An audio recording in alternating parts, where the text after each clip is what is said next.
오늘부터 우리는 마태복음의 말씀을 살펴보게 됩니다. 우리가 창세기부터 여호수아 말씀까지 쭉 살펴봤어요. 근데 갑자기 점프를 뛰어서 마태복음으로 갔는데 그 이유에 대해서는 제가 잠시 후에 말씀드리도록 하고, 본문 말씀 한번 같이 읽어보겠습니다. 마태복음 1장 18절에서 25절 말씀입니다.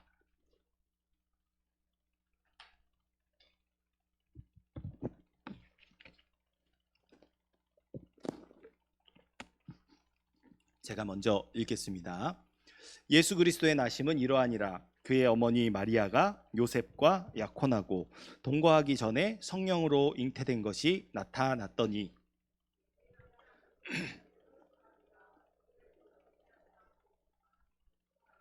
이 일을 생각할 때에 주의 사자가 현몽하여 이르되, 다윗의 자손 요셉아, 내 아내 마리아 데려오기를 무서워하지 말라. 그에게 잉태된 자는 성령으로 된 것이라.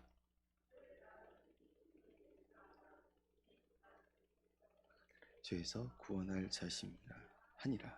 이 모든 일이 된 것은 주께서 선지자로 하신 말씀을 이루려 하심이니, 이르시되 처녀가 잉태하여 아들을 낳을 것이요 그 이름을 임마누엘이라 하리라 하셨으니, 이를 번역한즉 하나님이 우리와 함께 계시다 함이라. 요셉이 잠에서 깨어 일어나 주의 사자의 분부대로 행하여 그의 아내를 데려왔으나 아들을 낳기까지 동침하지 아니하였더니 나음의 이름을 예수라 하니라. 아멘. 네, 감사합니다. 오늘 우리가 이 말씀을 통해서 예수님은 누구신가 라는 제목으로 하나님께서 우리에게 무엇을 말씀하기 원하시는지 함께 알아보기를 원해요. 우리가 창세기 말씀으로부터 2022년을 시작했습니다. 창세기의 말씀이 어떤 말씀이었죠? 창조주 하나님께서 세상을 창조하셨어요. 보시기 심히 좋은 조화로운 모습을 보이며 만물의 영장이라고 하는 인간에게 하나님의 형상과 모양이 심어졌고, 그가 하나님의 기쁘신 뜻을 이루는 대리통치자로 창조되었습니다. 그런데 곧 직후에 어떤 일이 발생하게 됩니까? 죄가 찾아오죠. 죄가 찾아와서 온 인류는 죄 아래에 거하게 되는 비극을 맞이하게 됩니다. 하지만 하나님의 말씀은 선하시며 약속하신 바가 반드시 이루어진다는 우리는 진리를 알고 있어요. 그렇기 때문에 보시기 심히 좋게 창조되었는데 죄로 인해 타락한 그 상태를 하나님은 가만두지 않으세요. 어떻게 되냐? 회복의 역사를 시작하십니다. 그것이 바로 구원 프로세스라고 할 수 있는데요. 이것을 이루시기 위해서 타락한 세상에서 한 백성을 택하시고 그를 통하여 하나님의 나라를 세워가는 여정들을 우리가 살펴보았어요. 그것이 바로 수많은 사람들이 등장하지만 콕 집어서 말씀드리자면은 아브라함으로부터 시작된 믿음의 계보라고 할 수 있겠어요. 그래서 이렇게 하나님께서 아브라함에게 너에게 하늘의 별과 같은 자손들을 주실 것이며 땅을 주시겠다고 하셨죠. 그 모든 말씀들이 어떻게 됐어요? 시내산에서 율법도 주시고 이 사람들이 광야를 지나면서 반역도 하고 했지만, 그 약속하신 말씀이 우리가 마지막으로 살펴보았던 여호수아서에서 어떻게 됩니까? 그 땅을 정복하게 되었고 그 백성들은 힘이 많아서 그 땅을 차지하게 된 놀라운 일들, 약속하신 바를 반드시 이루시는 신실하신 하나님의 그 권능에 대해서 우리가 목격할 수 있었어요. 자, 하나님께서 타락한 인류를 가만두지 않으시고 회복할 수 있게끔 하드캐리 해주셨어요. 그런데 그 이후의 역사가 어떻게 될까요, 여러분? 하나님의 나라가 시작되었을까요? 하나님이 원하신 그 기쁘신 뜻이라는 것이 인간들을 통해서 온전하게 열매 맺어졌을까요? 그렇지 못했습니다. 이 백성들은 끊임없이 타락했고, 하나님을 섬긴, 더 나쁜 게 뭐냐면 하나님 안 따를래요가 아니라 우리 하나님의 백성입니다 하면서 뒤돌면은 우상을 섬겼어요.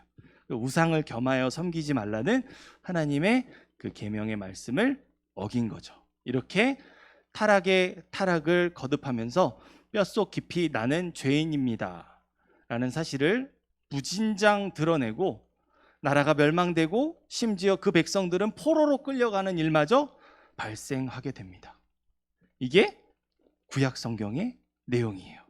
포로로 끌려갔던 자들이 다시 이 나라로 돌아와서, 멸망한 나라로 돌아와서 나라의 기초를 세우고 성벽을 쌓고 성을 다시 짓지만 그곳에는 회복된 공동체가 있기보다는 여전히 내가 죄인임을 부인할 수 없는 타락한 공동체가 있었어요. 회복은 언제입니까? 고민하던 자들에게 드디어 신약의 시대라는 것이 찾아오게 되고, 하나님께서 약속하셨던 거룩하신 백성을 온전케 하며 회복시키실 그가 사람, 어떠한 특정 이스라엘 백성이 아니라 한 분이라는 사실이 만천하에 알려지게 돼요. 그분이 누구냐? 오늘 우리가 살펴보고자 하는 바로 하나님 나라의 왕, 그의 아들 메시아라 불리는 구원자 예수님이십니다. 하나님의 나라는 사람으로 완성되는 것이 아니라 하나님의 독생하신 아들 예수 그리스도로 완성되는 것인데, 우리가 바로 그 격동하는 역사의 반전을 이루는, 끊임없이 죄짓기를 일삼는 인간의 역사가 아니라 그 속에서 거룩하신 하나님의 나라가 세워지기 시작하는 바로 그 역사적인 사건을 마태복음을 통해서 살펴보게 될 거예요. 자, 하나님의 나라가 가나안에서 실제 눈으로 보기에는 세워진 것 같은데 그것이 아니라 하나님의 나라는 무엇으로 세워진다고요? 거룩하신 하나님의 말씀, 예수 그리스도를 통해서 세워진다는 것, 우리가 앞으로 한 달 동안 살펴보게 될 겁니다. 그리고 나서 11월부터 12월까지는 누가복음 말씀을 이어서 살펴보게 될 거예요. 이 말씀들 한번 살펴보겠습니다. 예수님은 누구신가? 누구예요, 여러분? 이 질문을 하면은 분명히 여러분 머릿속에는 하나의 그림이 떠오를 거예요. 어떤 그림이 떠오를 것이냐? 바로 이렇게 십자가에 못 박히신 예수님이 생각날 것입니다.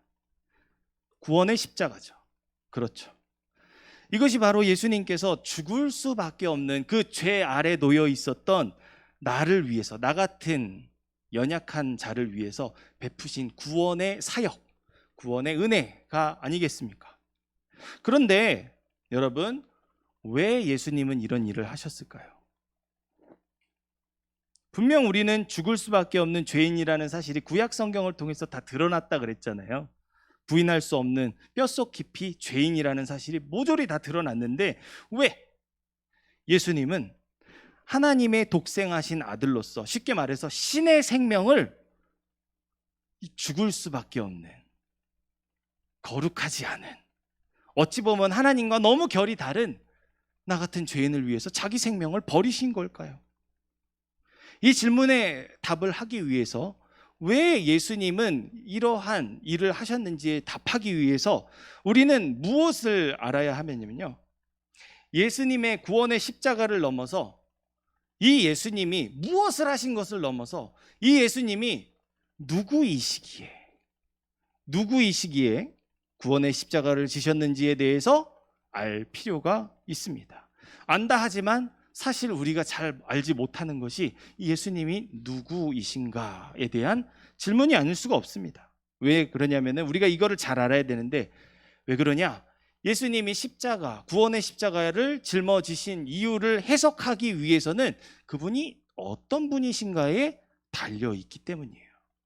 이 부분은 우리가 잘 알아야지만, 나를 구원하신 예수님, 그냥 주문으로 외우듯이 우리가 고백하는 신앙 고백이 아니라 그분이 나의 삶에 다가오신 분임을 바르게 알 수가 있습니다.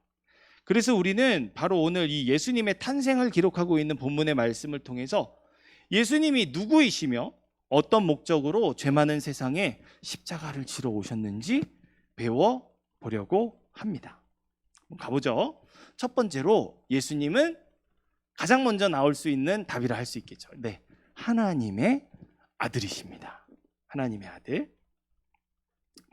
예수님의 탄생을 전하는 본문 말씀에 바로 앞단락에는 우리가 성경에서 가장 만나기 꺼려하는 한 기록이 나와 있어요. 어떤 기록이죠? 여러분, 족보. 보통 스킵하는 그 부분 있잖아요. 근데 그 예수님의 탄생 바로 앞에, 그러니까 마태복음 1장 1절부터 17절까지가 예수님의 족보예요. 예수님의 탄생을 전하는 그 본문 앞단락에는 구약 시대에 네, 하나님의 나라를 세우기 시작한 그 시작점이라고 그랬잖아요. 그래서 성경을 여러분 쭉 뭐 이런 건 당연히 알겠죠. 구약 몇 권? 39권. 그 39, 27. 신약은 27권. 그래서 총 66권이잖아요. 그 신구약을 합쳐서 우리가 뭐라 그럽니까? 기록된 하나님의 말씀이라 성경이라 말하잖아요. 근데 그 성경에도 문학적인 서식을 가지고 기록된 말씀이다 보니까 우리 인간들의 어떠한 그런 문학적 양식을 갖추고 있어요. 뭐냐? 서론이 있고 본론이 있고 결론이 있다는 거죠. 서론에 해당하는 부분이 창세기 11장 정도까지의 말씀이라고 볼 수 있어요. 그리고부터 12장부터 요한계시록 마지막 22장까지는 뭐냐? 하나님 나라를 건설하기 시작하신 계획이 어떻게 마지막에 완성되느냐를 보여주는 것입니다. 그것이 어떻게 이루어져 가는지 언약이라 하는 약속으로부터 예수 그리스도라 하는 실행자로 이루어진다는 것을 성경은 우리에게 일관되게 말해주고 있어요. 그래서 하나님 나라의 왕이신 예수 그리스도이시다 보니까 그의 족보가 누구로부터 시작되냐? 네, 마태복음에서는 아브라함부터 시작된다는 사실을 강조해줘요. 그래서 아브라함부터 예수님까지 그 족보가 몇 개가 되냐? 더 많은 사람들이 있죠, 당연히. 근데 그 구원의 역사를 이루기 위해서 하나님께서 들어 사용하신 사람들이 나열이 되는데 42대가 등장합니다. 42대가 등장하고 그거 3으로 나누면 몇입니까? 네, 14죠. 14, 14, 14 해가지고 족보가 세 부분으로 나눠서 설명되고 있어요. 그 족보를 여러분이 보시면은 그냥 스킵하고 넘어갔으면 잘 모를 텐데 한번 나중에 보세요. 누가 누구를 낳았고 누가 누구를 낳았고 누가 누구를 낳았고 계속 반복돼요. 그런데 예수님 누구라고요? 하나님의 아들. 그럼 뭐라고 기록되어 있어야 돼요? 하나님이 예수님을 낳았고. 그렇게 기록되어야 될 것 같은데 그게 아니라 예수님이 육신의 아버지의 몸에서 태어나잖아요. 그거를 기록하고 있는데 그런데 예수님은 하나님의 아들이시잖아요. 그래가지고 좀 다르게 기록되어 있어요. 누가 누구를 낳았고가 아니라 누가 누구를 낳았을 때 여러분 보세요. 에녹이는 누구의 자손입니까? 허목사님의 자손이잖아요. 전지영 사모님의 자손이라고 우리 그런 말 안 하잖아요. 성경도 마찬가지예요. 누구의 자손이라고 할 때는 그 아버지의 명을 따라가지고 자손이라고 말해요. 근데 예수님은 방금 우리 성경 읽었지만 누구의 아들이에요? 아니, 성경 읽었잖아. 누구의 아들이라고 나와 있어요? 요셉의 아들이라고 나와 있잖아요. 그렇죠? 그러면은 이 족보에 따르면 족보의 규칙에 따르면 누구의 아들이라고 나와야 돼요? 요셉이 예수를 낳았고 이렇게 돼야 되잖아요. 근데 그렇게 안 돼 있어요. 뭐라고 돼 있냐? 네.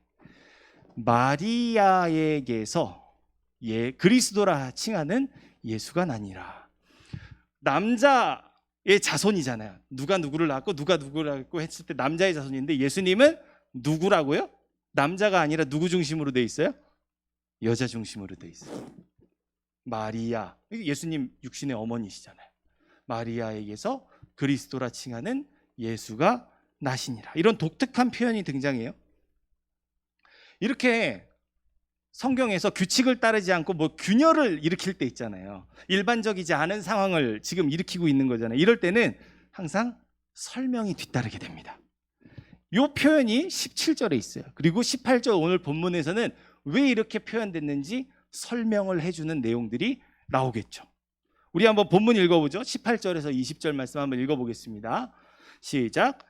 예수 그리스도의 나심은 이러하니라. 그의 어머니 마리아가 요셉과 약혼하고 동거하기 전에 성령으로 잉태된 것이 나타났더니 그의 남편 요셉은 의로운 사람이라 그를 드러내지 아니하고 가만히 끊고자 하여 이 일을 생각할 때에 주의 사자가 현몽하여 이르되 다윗의 자손 요셉아 내 아내 마리아 데려오기를 무서워하지 말라. 그에게 잉태된 자는 성령으로 된 것이니라. 아멘. 본문의 말씀이 굉장히 장황하죠. 만연체로 기록되어 있어요. 굉장히 뭔가를 쫙 풀어서 설명해주고 싶은 그런 욕구가 막 솟구쳐 오르고 있어요. 왜냐? 요셉과 마리아의 약혼과 함께 예수님의 독특하신 이 탄생에 대해서 전하고 있기 때문이죠. 왜 마리아를 중심으로 예수님의 탄생이 묘사되었냐? 왜 그러냐면은 예수님은 남자와 여자의 결합을 통해서, 사랑의 결합을 통해서 낳은 분이 아니시라고 성경은 우리에게 설명해 주고 있습니다. 세상의 방식이 아니라 세상과 구별된 독특한 방식으로 태어나셨으니 그 방식을 성경에서 뭐라고 말하죠? 성령으로 잉태되었다고 말하죠. 성령으로 잉태된 결과가 여자에게로부터 나신 분이라는 것을 암시하고 있는데 왜 이렇게 말할까요, 여러분? 세상이 타락했잖아요. 근데 타락 이전에 하나님은 이미 구원 프로세스를 가지고 계셨어요. 창세 이전에. 에베소서 1장 가보면은 예수 그리스도를 통한 구원을 이루시기 위해서 창세 이전에 작정하셨다고 나와요. 근데 타락했을 때 그 프로세스가 시작돼요. 그 프로세스가 시작됐다는 점을 찍는 말씀이 혹시 뭔지 아세요? 창세기 3장 15절입니다. 거기서 뭐라고 말하죠? 여인의 후손이 뱀의 머리를 상하게 할 것이라. 누구의 후손이요? 여인의 후손이요. 하와가 죄를 지었죠? 선과 악을 알게 하는 나무의 열매를 먹었잖아요. 하지만 하나님의 대표성의 원리에 따르면 하와의 죄가 아니라 아담의 죄가 됩니다. 왜요? 아담은 하와는 아담에게 속한 여인으로서 남자의 보호를 받아야 되는데 그 남자 아담은 그 에덴 동산을 거룩으로 지켜내야 할 마치 제사장과 같은 직무를 가지고 있었던 자예요. 그래서 하와가 범죄를 했는데 그 죄가 누구에게 전가가 되냐면 제사장의 직분을 가지고 있는 아담에게 전가가 되는 거예요. 그래서 아담에게로부터 시작된 죄라고 말하죠. 그래서 그 죄를 끊어내기 위한 하나님의 방법이 무엇이었냐? 여인에게서 아이가 태어나게 하는 방법이었고, 오늘 말씀에서는 그것이 성령의 잉태라는 방식으로 분명하게 드러나게 됩니다. 이것뿐인가요? 약속된 말씀이? 조금 더 구체적으로 이 여인의 후손이 뱀의 머리를 왜 뱀의 머리를 상하게 한다 그랬을까요? 뱀의 머리가 뭘 생각했어요? 하나님이 창조하신 인간을 보시기에 심히 좋은 상태가 아니라 죄로 인해서 타락하고 죽음에 이르게 하는 계획을 세웠잖아요. 그래서 그 모든 계획을 무너뜨리시는 분이 누구라는 거예요? 여인의 후손. 십자가에서 우리를 구원하신, 우리의 죄를 모두 사하신 예수님. 그래서 그 뱀이 여인의 후손에 뭐를 물 거라고 그랬는지 혹시 아세요? 발꿈치를 물게 될 것이라고 말했죠. 그게 뭘까요? 그게 십자가 사건이에요. 비교해 보세요. 머리를 상하게 하는 거랑 발꿈치를 무는 거랑 뭐가 더 치명적일까요? 네. 사탄이 인간을 타락하게 만들었지만 그것은 마치 하나님에게 있어서 발꿈치 물린 정도의 그다지 치명적인 사건이 아니었다는 거예요. 왜? 하나님은 예수 그리스도를 통해 그 뱀의 머리를 부셔버릴 계획을 이미 가지고 계셨기 때문이죠. 그 놀라운 계획이 실현된 게 바로 이 성령의 잉태라는 방식으로 이루어졌다는 것을 성경은 우리에게 말해줍니다. 왜 그럴까요? 이분이 창세기 3장 15절에 약속된 분입니다. 이분이 세상과 구별된 방식으로 하나님께서 정하신 방식으로 태어나신 하나님의 아들이십니다 라는 것을 드러내기 위해서예요.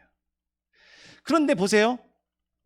이 사실을 마리아도 요셉도 알지 못했어요. 근데 그때가 언제였어요?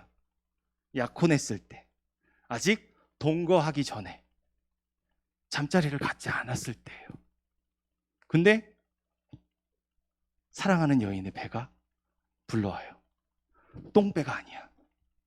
점점 그 배는 오만 가지 생각을 만들게 하는 아이를 뵌 임신한 배가 드러납니다. 그랬을 때 요셉이 19절에서 뭐라고 하죠? 그가 경건한 사람, 의로운 사람이라서 이를 가만히 끊어내고자 했다고 성경은 말하고 있어요. 왜 가만히 끊어낸다는 말이 무슨 말일까요? 의로운 사람인데 의로운 사람이 이 사실을 그냥 가만히 끊어내고자 했대요. 자, 요셉이 의로운 사람이라는 것은 그때 당시 율법이 아직 편만한 시대 가운데 의롭다는 것은 무엇을 말하냐면은 율법을 지켜 행하는 사람이라는 걸 말하는 거예요. 네. 그런데 이 지금 약혼한 여인이 그 하나님 앞에서, 결혼이라는 것은 하나님 앞에서 언약을 맺는 거예요. 내가 이 남자와 함께 한 몸을 이루겠습니다. 하나님 앞에서 약속을 한 건데 그 약속을 깨고 다른 남자와 뭘 한 거예요? 간음을 한 거예요. 그렇게 되면은 신명기 17장 말씀에 가면은 이런 말씀이 나와요.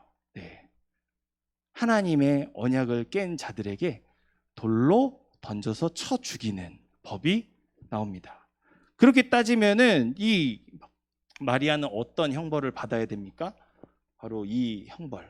이 그림은 우리가 흔히 알고 있는 창녀라고 하는 마리아가 사람들에게 의해서 돌에 맞을 그 위기에 있을 때 예수님께서 이 여인을 구해 주신 사건의 그림인데, 바로 이와 같은 상황을 맞이하게 되는 거예요. 누가요? 요셉이 사랑한 아내 마리아, 약혼한 여인이 바로 이 의로운 요셉이 자기의 지금까지 지켜온 그 삶의 패턴을 가지고 내 여인이 간음을 해서 지금 배가 불렀습니다, 나가서 말을 하면은 그 사랑하는 여인은 단번에 이 돌에 맞아 죽는 게 되는 거예요. 근데 가만히 끊었다는 것은 무엇을 말하는 겁니까? 진심으로 사랑하는 이 여인을 사랑하는 마음에 이 여인이 돌에 맞아 죽지 않기 위해서 누구에게도 알리지 않고, 그리고 그 뱃속에 있는 생명을 귀하게 여겨서 이를 그냥 덮으려고 했던 거예요. 근데 끊고자 한다는 건 뭐냐면은 이 결혼의 관계를 끊는다는 걸 말하는 겁니다. 왜? 의로운 사람이기 때문에 결혼을 하게 되면은 그 불의에 동참한 것이 돼서 자신을 지킬 수가 없는 거예요. 그래서 이혼하려고 했어요. 쉽게 말하면. 그러자 어떤 일이 일어났냐?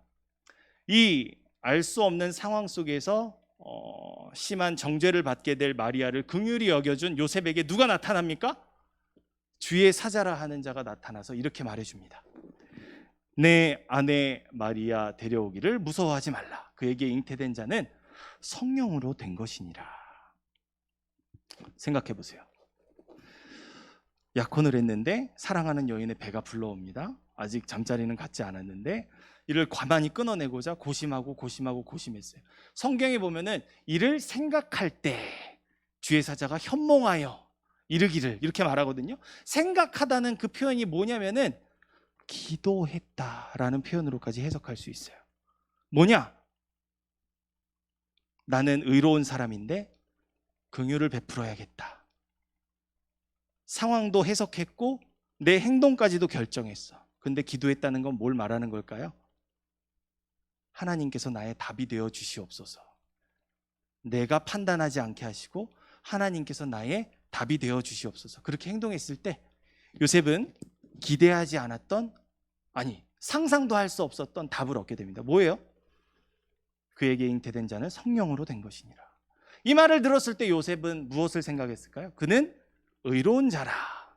율법을 지킬 정도로 하나님의 말씀을 너무나도 잘 알고 있는 사람이라는 거죠.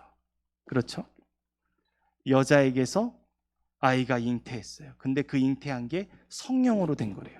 자연스럽게 창세기 3장 15절 말씀과 이사야서 7장 14절에 약속되었던 그 말씀들이 누구에게 이루어졌다는 것을 알게 된 걸까요? 네, 자기가 사랑하는 여자 마리아에게 임하게 됐다는 사실을 요셉은 알게 된 것입니다. 그리고 성경은 이 아기 예수님의 독특한 출생에 대해서 본문의 22절 이하의 말씀을 통해 설명하는데요. 제가 조금 전에 계속 말했던 것처럼 이 이사야서 7장 14절 말씀, 처녀가 잉태하여 아들을 낳을 것이라는 이 예언이 성취된 것으로 하나님께서 행하신 일임을 본문에서 강조합니다. 우리 그 말씀 한번 같이 읽어볼게요. 이사야서 7장 14절 말씀 시작. 그러므로 주께서 친히 징조를 너희에게 주실 것이라. 보라, 처녀가 잉태하여 아들을 낳을 것이요 그 이름을 임마누엘이라 하리라. 아멘. 이사야서의 말씀은 분명하게 전해요. 처녀가 성령으로 잉태하여 아들을 낳을 것이라는 이 일을 누가 한다고 말하고 있죠? 주께서 친히 징조를 너희에게 주실 것이라. 누구예요? 하나님께서 직접 하시는 일이라는 거예요. 따라서 이 탄생한 아기는 아주 특별하다는 것을 알 수 있죠. 왜냐하면 이 아기는 하나님께서 성령의 잉태라는 하나님의 방식으로 태어나게 하신 하나님의 아들이신 겁니다. 온통 다 하나님께서 하시는 일이에요. 처럼 십자가에서 우리를 구원하신 예수님은 성령의 잉태라는 구별된 하나님의 방식으로 출생하신 죄 없으신 거룩하신 하나님의 아들이십니다. 죄가 없기 때문에 우리의 죄를 대신 짊어지고 희생 제물이 되실 수 있는 자격을 갖추신 분이신 거예요. 이 예수님을 기쁨으로 믿고 즐거이 따라야 할 이유를 하나님의 아들 되신 예수님에게서 여러분 발견하십니까? 한 걸음 더 나아가 보죠. 두 번째, 예수님은 또 이것도 빼놓을 수 없죠. 어떤 분이시죠? 구원자이십니다. 천사는 요셉에게 그 아기가 성령으로 잉태한 사실을 알려주고 아기의 이름을 뭐라고 지으라고. 그러니까 이 아이가 성령으로 잉태됐습니다. 하나님께서 주신 생명입니다. 그런데 그것뿐만 아니라 이름까지 알려요. 이렇게 지어야 합니다. 라고요. 이름이 뭡니까? 예수죠. 예수.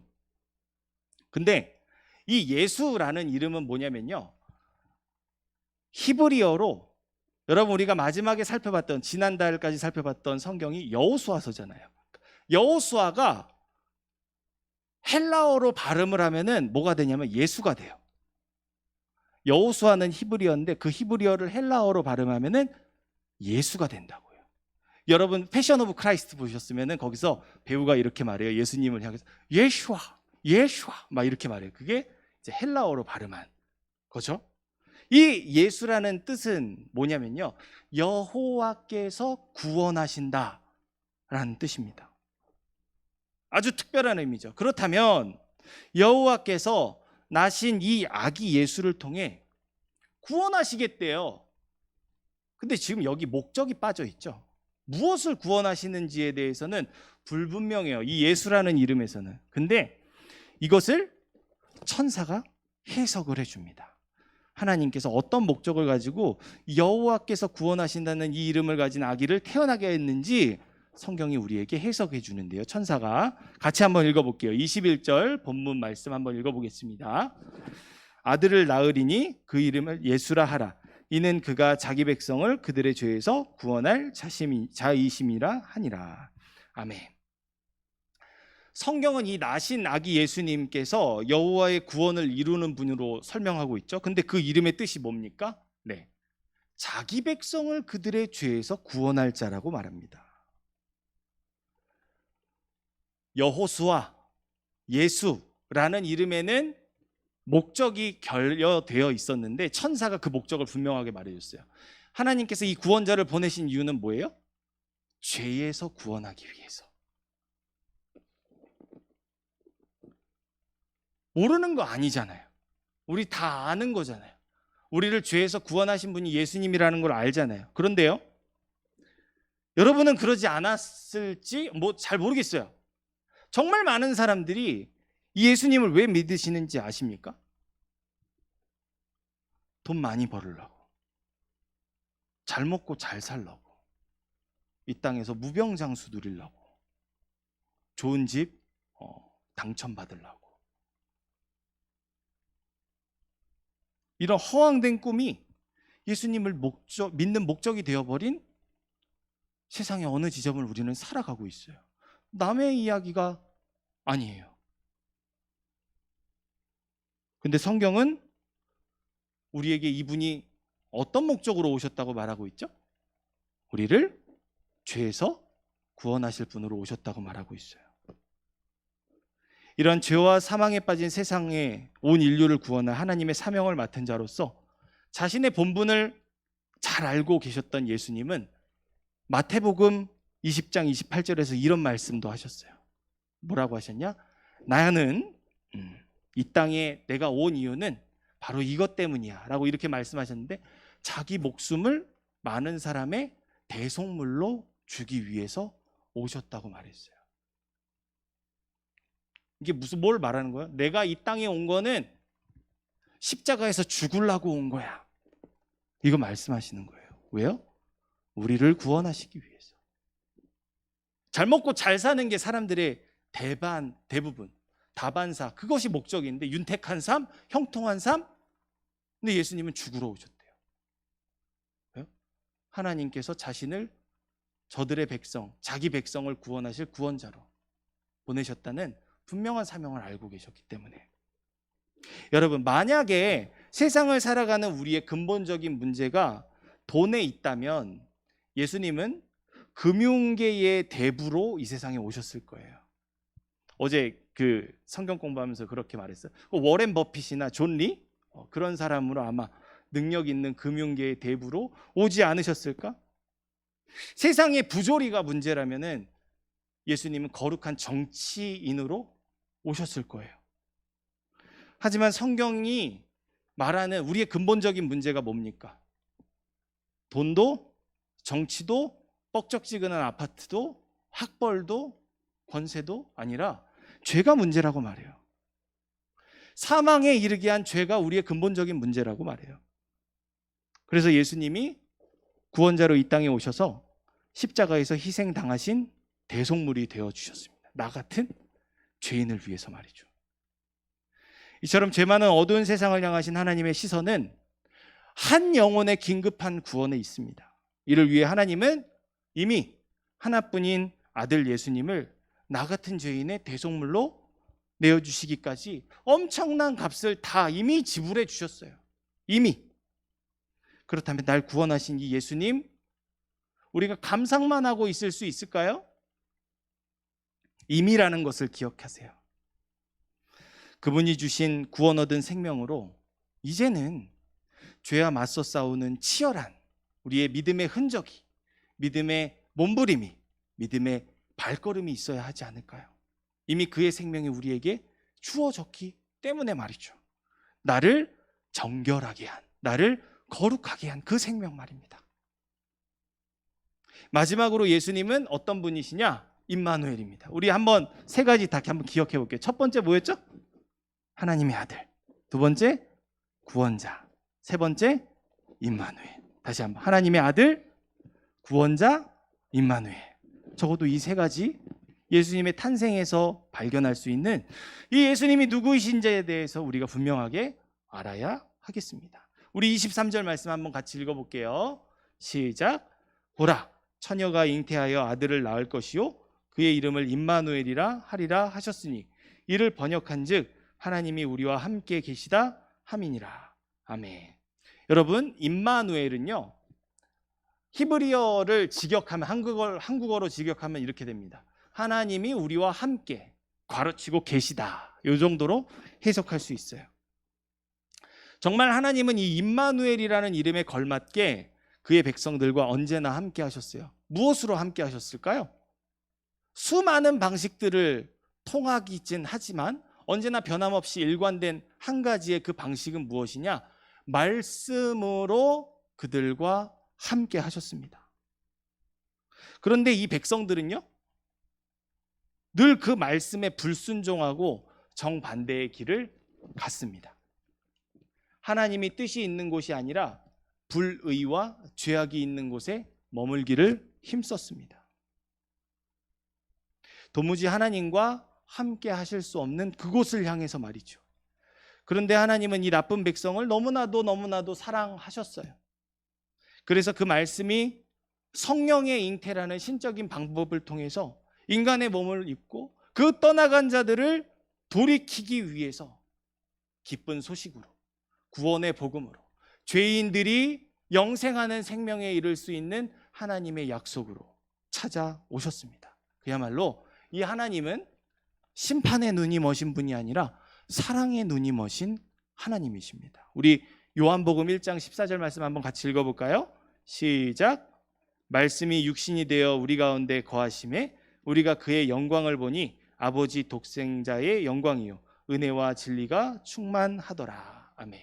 이 말씀이 육신이 되어 우리 가운데 거하신 이분이 요한복음에서는 누구라고 말하죠?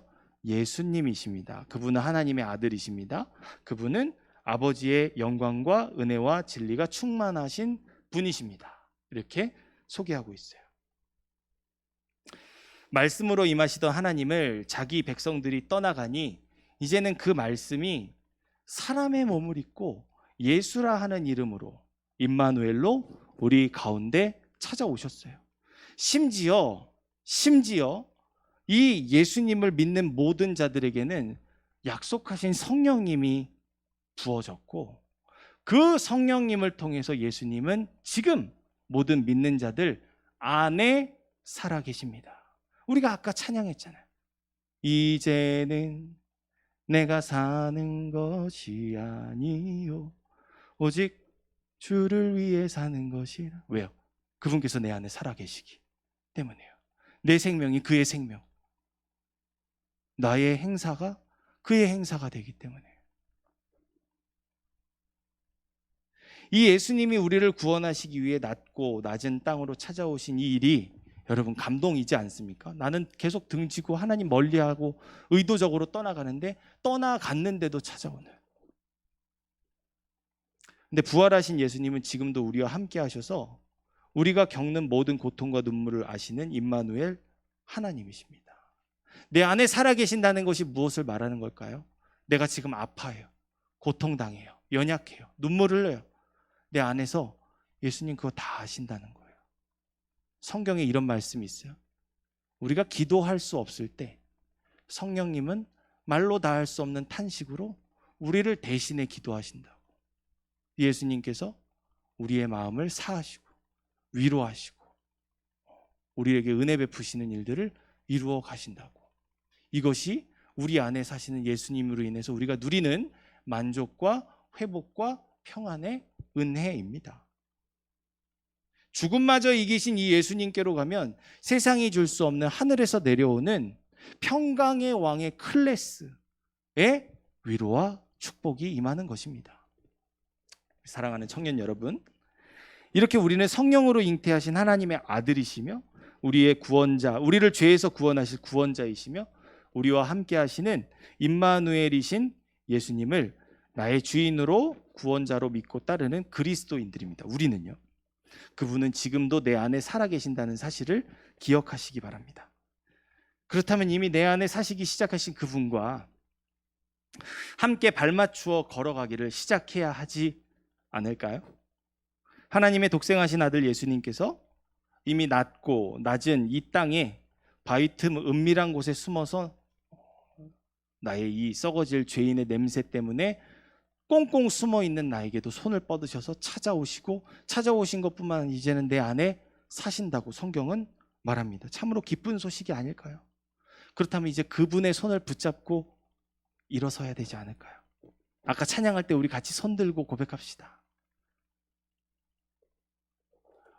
손 들고 고백할 때 그 손을 잡아주시는 하나님이신 줄 믿습니다. 구원에 이르게 하신 그 믿음을 따라 비록 작고 연약하여 불안하고 미숙한 걸음일지라도, 우리 라엘이는 아직 걷지 못해요. 걷지 못하는데 걸으려고 막 사지를 막 발버둥 치면서 막 연습하고 있어요. 우리도 그러한 순수한 마음으로 하나님과 동행하기를 위한 그 믿음의 발걸음 떼기를 두려워하지 않고 이제는 시작해야 하지 않을까요? 이미 시작하고 계신 줄 믿습니다. 그 길에 응원의 박수를 보내드립니다. 하지만 그 미숙한 발걸음에 머물지 않고 이제는 익숙한 발걸음이, 세상을 향해 나아가는 발걸음이 아니라 믿음으로 걸어가는 그 발걸음이 나를 주장하는 그 단계에 이르기까지 우리가 이 예수님 앞에 발맞추어 나아가야 하지 않을까요? 바로 그때 우리를 푸른 풀밭과 쉴만한 물가가 있는 곳, 저기 높아서 내가 올라가지 못하면 그 등 뒤에 태우셔가지고 날아가시는 마치 독수리와 같으신 하나님께서 나를 이끌어 가시는 은혜가 함께 하게 될 줄 믿습니다. 예수님은 누구시라고요? 이 멋진 예수님은 하나님의 아들이시며 구원자이시며 임마누엘이십니다. 이분과 함께 2022년 남은 3달 동안 동행하고 발맞추어 살아가며 믿음으로 날아오르시는 모든 청년 여러분들 되시기를 소망합니다. 기도하겠습니다. 자비로우신 아버지 하나님, 안다 하지만 다 알지 못하는 것이 날 위해 보내주신 구원자 예수 그리스도의 말로 다 할 수 없는 은혜인 줄 믿습니다. 이 예수님을 생각할 때 가슴이 벅차오르고 감사가 마르지 않으며 연약한 우리 자신이 묵상되오나 그분께서는 더 이상 우리와 멀리 계시지 아니하고 우리 안에 살아 계시오니 두려움은 제하고 그분의 손을 붙잡고 그분의 발걸음을 따라 동행하기를 두려워하지 않는 우리 청년들로 세워 주옵소서. 바로 그랬을 때 세상이 다 알 수 없는 놀라운 능력과 권세와 은혜로 함께 하시어 우리를 세상을 이기게 하시며 존귀한 자로 살아가게 하시는 주님의 은혜가 충만한 청년들 되기를 간절히 원하오니 아버지 하나님, 이 기록된 말씀의 모든 은혜를 누리며 살아가는 우리 모두가 되게 하여 주옵소서. 감사드리며 이 모든 말씀 살아계신 우리 구주 예수 그리스도 이름으로 기도합니다. 아멘. 자, 우리 헌금 드리는데